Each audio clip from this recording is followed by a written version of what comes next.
9 693 693 70. Juan Gomez.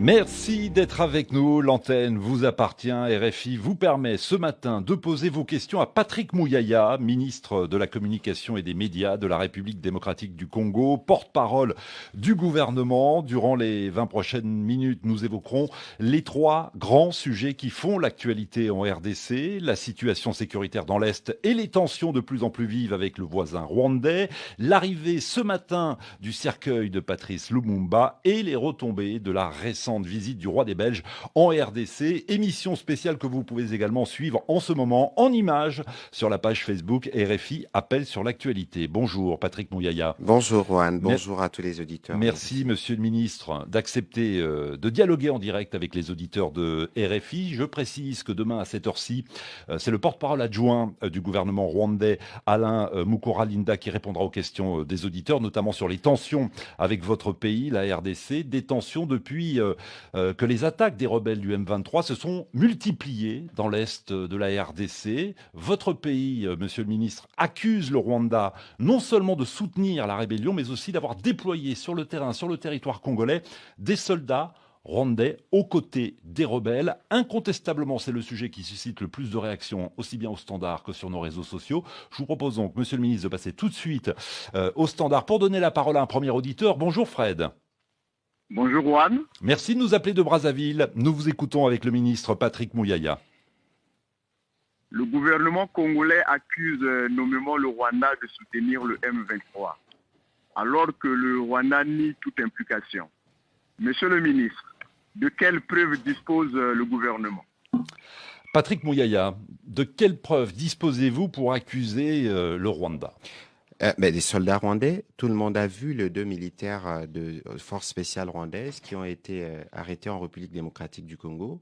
Vous les avez vus avec leur tenue ainsi que leurs munitions. Et puisqu'il existe un mécanisme conjoint de vérification, à travers ces mécanismes, ces militaires ont été en toute liberté interrogés.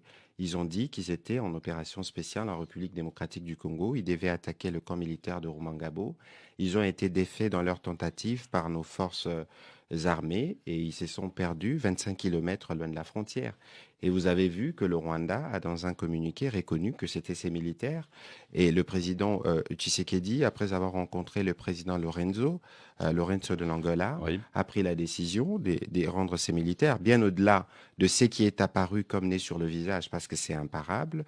Vous savez tous que nous ne sommes pas belliqueux pour traverser la frontière et aller prendre les militaires rwandais, mais il existe aujourd'hui des images, des drones, et je souhaiterais vivement que la MONUSCO sorte de son silence et de son administration pour qu'elle soit en mesure de dire comment, et cela sera en mémoire aussi de 8 casques bleus qui ont été tués parce que leur hélicoptère a été bombardé par la M23.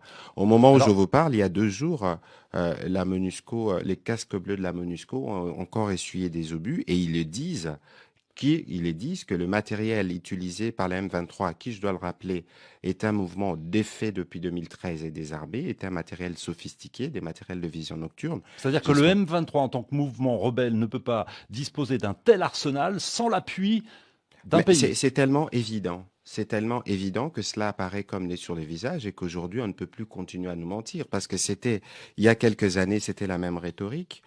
C'est pas nous, mais après qu'on regarde sur le terrain, les faits attestent du contraire et tout le monde le sait. Et la MONUSCO, j'espère qu'elle pourra s'exprimer de manière claire à ces sujets pour que tout le monde puisse en être édifié. La MONUSCO qui, la semaine dernière, disait ne pas avoir observé de troupes rwandaises ni dans les rangs du M23, ni sur le territoire C'était congolais. une déclaration maladroite. J'espère que Madame la représentante du secrétaire général des Nations Unies les dira dans le jour qui viennent, parce que le numéro 2 de la force commandeur de la MONUSCO avait déclaré le jour où on célébrait les casques bleus qui avaient des matériels sophistiqués qui étaient utilisés par le M23. Je peux comprendre qu'ils se disent que c'est pas eux à Kinshasa qui doivent le dire. Il y a une commission d'experts qui est commission des sanctions, qui doit faire rapport au Conseil de sécurité. Tout ça est bien long. Et je comprends pourquoi, dans les années antérieures, il y avait toujours cette colère de la population vis-à-vis de la MONUSCO, qui ne se montre pas très prompte à dénoncer le mal lorsque le mal est fait, et surtout, en l'occurrence, la présence de troupes rwandaises aux côtés du M23. Monsieur le ministre, Kigali dément toutes ces accusations. Kigali vous accuse la RDC de collaborer avec les rebelles Hutus FDLR. Démentir, c'est les langages habituels. Mais parce que vous parlez des rebelles Hutus FDLR, nous, République démocratique du Congo, on en a assez de payer le prix des conséquences du génocide. Tout ceci arrive parce que nous avons été très hospitaliers, que nous avions ouvert nos frontières à 1994. Et depuis, notre malheur a commencé.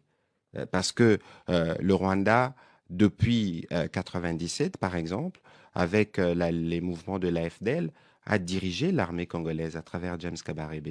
Ils avaient en ce moment-là l'occasion de régler le problème. En 98, plus tard, une rébellion éclate et il y a les RCD qui étaient dirigés par Kigali. Ils ont eu tout le temps matériel de combattre ces FDLR. Au-delà de ça, Vital Kamerhe, président de l'Assemblée nationale en 2009, a perdu son poste parce que le président Kabila avait discuté des opérations conjointes. Vous voyez que depuis toutes ces années, nous payons les prix le plus fort de la présence des FDLR sur nos territoires et nos forces armées les ont combattus. On n'arrête pas de les combattre. Aujourd'hui, les FDLR, si ça subsiste, je ne pense pas que ces mouvements subsistent au point de poser des problèmes de sécurité au gouvernement rwandais pour qu'il justifie une nouvelle invasion à travers Donc il ne M23. représente plus à l'heure actuelle une menace pour le Rwanda. Je tiens à préciser que la MONUSCO a elle aussi démenti la semaine dernière les accusations des autorités rwandaises vous concernant. Elle affirme que les troupes congolaises ne sont pas en collusion avec Mais ces rebelles. ce qui est bien dommage, Rouen, un dernier commentaire sur ce sujet. Ce qui est bien dommage, c'est que depuis l'arrivée aux responsabilités du président Tshisekedi, nous avons mis en place de mécanismes qui nous permettaient, y compris avec les Rwandais, de discuter de ces sujets et de trouver des solutions. Les relations se sont réchauffées. C'est bien dommage que nous puissions sortir de cadres que nous avions établis pour aller sur des considérations de ce genre aujourd'hui. Mais bon, malheureusement. Torselli nous appelle de Kolwezi. Bonjour Torselli, soyez le bienvenu. Bonjour. Bonjour. En fait, je sais que notre pays est bel et bien attaqué par ce groupe armé. En fait, je voulais poser la question à Monsieur le ministre. Est-ce que la guerre est-elle évitable?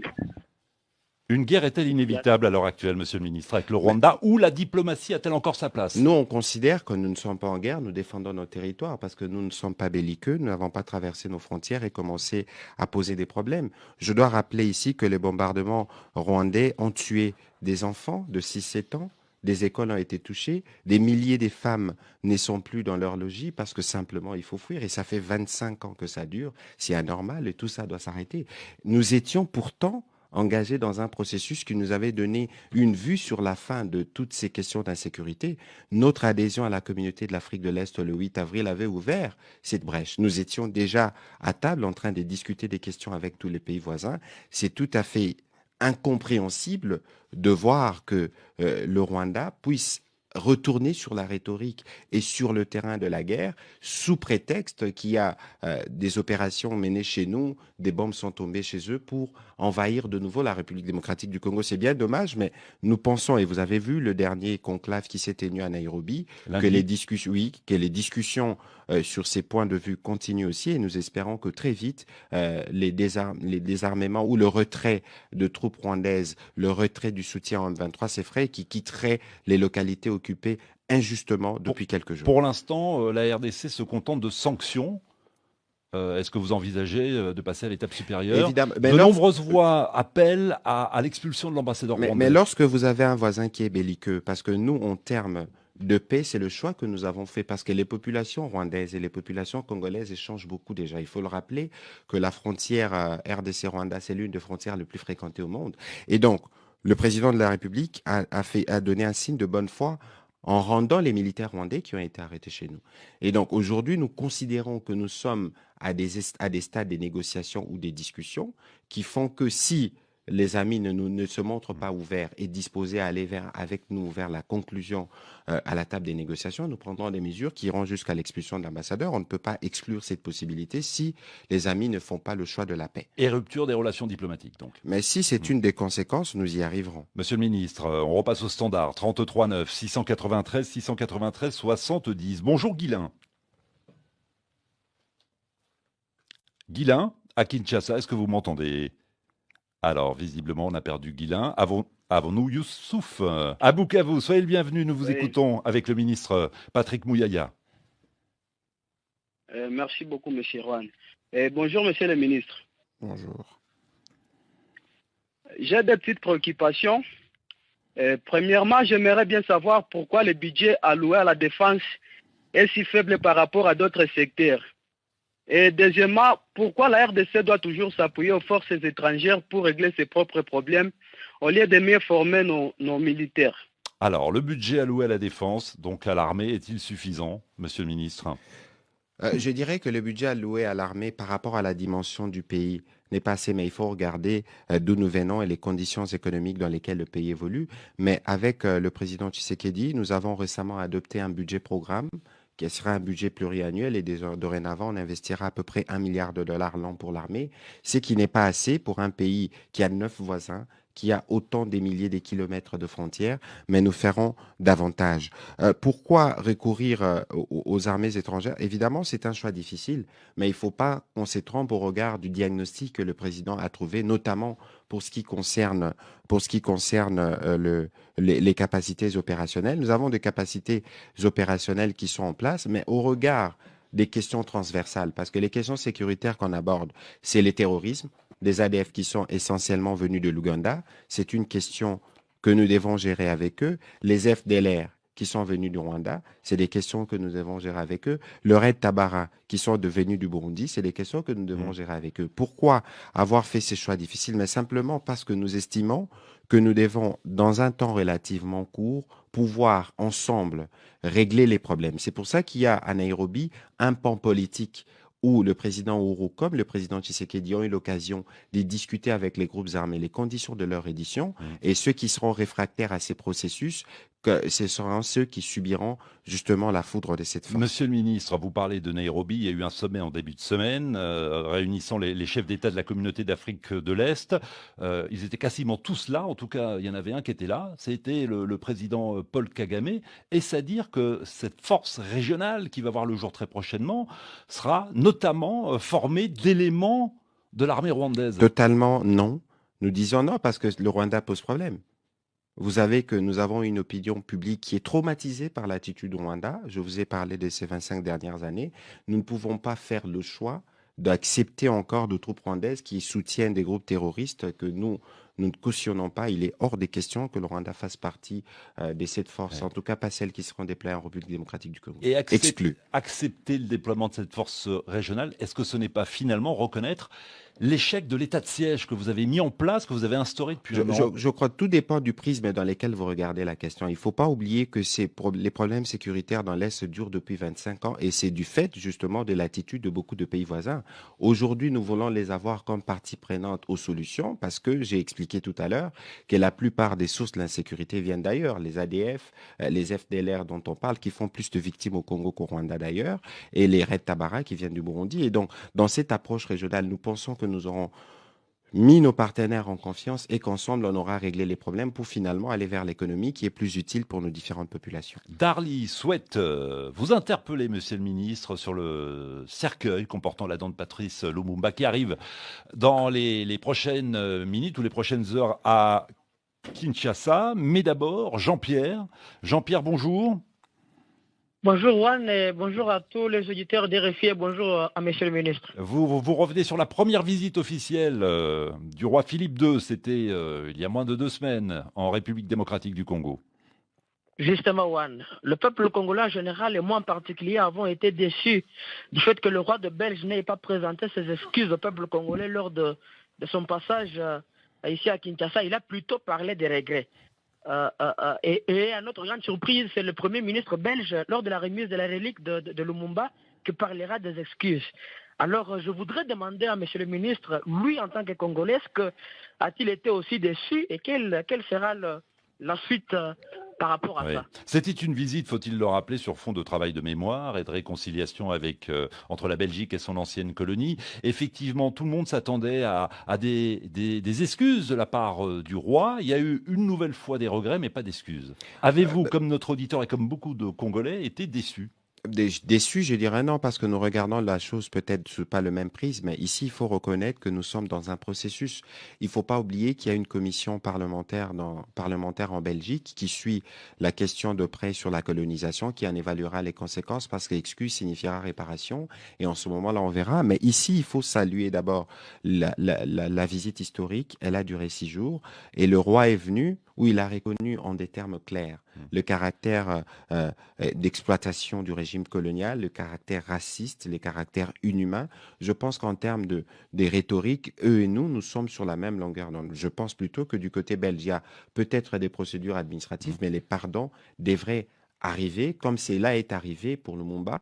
Nous pensons que si nous voulons regarder l'avenir ensemble, nous devons être en mesure de nous regarder franchement dans ce qui s'est passé, de regrets, des réparations, pour voir comment on consolide les rapports entre les deux États. Les excuses lundi du Premier ministre belge concernant Patrice Lumumba, elles sont évidemment les bienvenues. Elles sont arrivées trop tard, et il l'a reconnu lui-même d'ailleurs, le Premier ministre belge, mais nous apprécions ce courage politique qui nous permet de commencer à regarder, à scruter l'avenir différemment. Et maintenant, justement, comment vous envisagez cet avenir avec la Belgique? Mais dans un rapport de respect d'abord, parce qu'on n'est plus dans des considérations de condescendance de l'époque, mais aussi de regarder les rôles que la République démocratique du Congo doit jouer sur le continent africain ou la Belgique en Europe, comme le disait Léopold II. Mais aussi, cette visite du roi a permis de rappeler que la Belgique, autant que tout le pays du monde, tienne au respect de l'intégrité de la souveraineté de la République démocratique du Congo. Nous avons été très marqués de voir que le roi a tenu à faire le tour un peu du pays, aller jusqu'à Bukavu, voir ces femmes violées, victimes de ces années des barbaries et des violences dans la région. C'était une belle expression de solidarité. Au-delà de cette expression de solidarité, nous espérons que le monde va se mobiliser pour que finalement, dans cette partie de l'Afrique, dans cette partie de notre pays, la paix puisse revenir et que nous puissions véritablement entrer dans le tournant du développement où la Belgique, comme la France d'ailleurs, pourront trouver leur place. On voit que les récentes tensions avec le Rwanda ont ravivé les messages de haine contre les communautés rwandophones dans votre pays, la RDC. Sur les réseaux sociaux, il y a de nombreux messages appelant à la violence. Mais je crois que, Rohan, il faut prendre les choses à leur mesure. Il n'y a pas de nombreux messages de réseaux sociaux. Il faut regarder la proportion de la population congolaise, 100 millions d'habitants. Il y a eu des cas à gauche, à droite. Il ne faut pas tomber dans la généralisation, parce que ça, c'est justement le langage de ceux qui crient au génocide. Les Congolais est un peuple hospitalier qui ne verse jamais dans la violence. Le vrai problème aujourd'hui, Rouen, c'est la présence des terroristes du M23 et les soutiens du Rwanda. C'est eux qui touchent à nos écoles, c'est eux qui touchent à nos enfants, c'est eux qui déplacent nos femmes. Et donc, les Congolais sont animés évidemment d'un sentiment de colère, et on ne peut pas, pour 2-3 cas, évidemment, des dérapages que nous avons du reste condamnés. D'ailleurs, la police va présenter des membres, d'ailleurs, certains du parti de l'UDPS qui se sont montrés particulièrement virulents. Ils seront jugés et condamnés. Et donc, nous prenons en charge cette question parce que nous vivons un peu avec nos communautés. Mais toute l'énergie que je vois mettre beaucoup des représentants de la communauté internationale pour raviver un problème qui n'en est pas un, devraient mettre cette énergie pour régler définitivement le problème de la sécurité à l'Est, pour que finalement nous puissions vivre en paix dans notre propre pays. Vous faites partie de ces nombreux Congolais qui, dans cette émission, regrettent un peu le 2 poids 2 mesures, une communauté internationale qui ne s'intéresse en ce moment qu'à l'Ukraine et qui finalement mais il y a beaucoup de regrets, parce qu'il y a eu beaucoup de solidarité vis-à-vis du Rwanda par rapport au génocide. Nous-mêmes, nous avons été solidaires et nous en payons le prix aujourd'hui fort malheureusement, mais les millions de morts congolaises méritent une plus grande attention, et nous espérons que la communauté internationale sortira de ces 2 poids et 2 mesures. Merci infiniment Patrick Mouyaya d'avoir été en direct dans nos studios et d'avoir répondu à quelques-uns des très nombreux auditeurs qui souhaitaient dialoguer avec vous ce matin. On marque une pause 10 minutes et juste après le journal, on parlera de la tension de plus en plus vive au Sénégal entre l'opposition et le pouvoir. À tout de suite. Appel sur l'actualité.